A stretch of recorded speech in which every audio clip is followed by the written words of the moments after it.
আমি চাইনিঙত সদায় এনচিঅ'ৰ কৰোঁ যে আমাৰ মেটেৰিয়েলখিনি সদায় এটা ভাল কোৱালিটিৰ হয়। গতিকে সোফাযোৰ এটা লং টাৰ্ম ডিউৰেবিলিটিৰ বাবে আপোনালোকৰ লগত থাকে। আপোনালোকে যেতিয়া আপোনালোকৰ ঘৰখন বনাম বুলি ভাবে, তেতিয়া নিশ্চয় আপোনালোকে ভাবে চাগে ঘৰখন এজন ভাল বিল্ডাৰ হাতত দিওঁ বা ভাল এজন মিস্ত্ৰীৰ হাতে কাম কৰাওঁ, মেটেৰিয়েলখিনি ভাল ইউজ কৰোঁ। চ' তেতিয়া কি হয়, ঘৰখন আপোনাৰ লগত দীঘলীয়া সময় বাবে থাকক।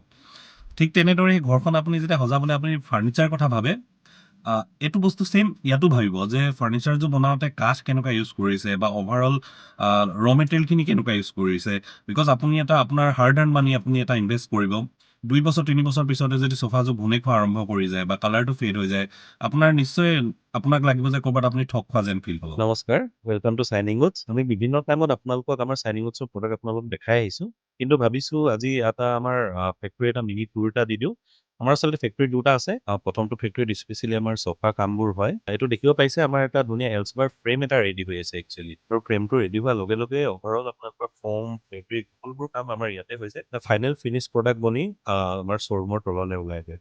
আৰু আমি চাইনিঙত সদায় এনচিঅ'ৰ কৰোঁ যে আমাৰ মেটেৰিয়েলখিনি সদায় এটা ভাল কোৱালিটিৰ হয়।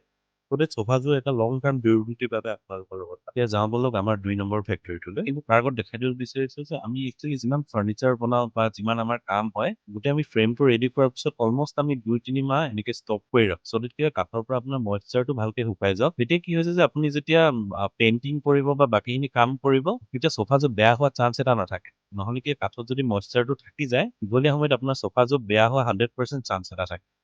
ফেক্টৰীত স্পেচিয়েলি আমাৰ এলচোফাৰ কামবোৰ হয়, ফৰ্ম, ফেব্ৰিক এইবোৰ কাম হয়। আৰু অন্যটো ফেক্টৰীত আমাৰ যিমান বেড, ডাইনিং বা কাঠৰ সৰু-সুৰা ফাৰ্নিচাৰবোৰ চব ইয়াত বনোৱা হয়। আৰু আপোনালোকৰ বাবে এটা ভাল খবৰ যে কি আমাৰ শ্ব'ৰুমত আমি অলমষ্ট 70-80% প্ৰডাক্ট আমাৰ নিজৰ বনোৱা হয়, নিজৰ ডিজাইন থাকে। চ' আপোনালোকে আমাৰ যদি শ্ব'ৰুমত আহে, আপোনালোকে নিজৰ হিচাপে আপোনালোকে কাষ্টমাইজ কৰি বনাব পাৰিব। আপোনালোকৰ যেনেকুৱা ডিজাইন লাগে সেনেকুৱাই আপোনালোকে বনাই ল'ব পাৰিব। আপোনালোকে জাষ্ট আহি আমাক ডিজাইনটো দিলে আমি সেইটো বনাই দিবলৈ চেষ্টা কৰিম। চ' এয়াই আছিল আজি আমাৰ ফেক্টৰীটো মিনি টুৰ। চেষ্টা কৰিলোঁ যে কম সময়ত আপোনালোকক এখন ভাল ইনফৰমেশ্যন দিবলৈ। ভিডিঅ'টো যদি আপোনালোকে এতিয়ালৈকে চাই আছে, নিশ্চয় আপোনালোকে ভাল পাইছে। যদি ইউটিউবত চাই আছে, তেন্তে আমাৰ চেনেলটো ছাবস্ক্ৰাইব কৰি ৰাখিব। যদি আপুনি ফেচবুক বা ইনষ্টাগ্ৰামত চাই আছে, তেন্তে নিশ্চয় আমাক ফ'ল' কৰি ৰাখিব। ধন্যবাদ। জয় অসম।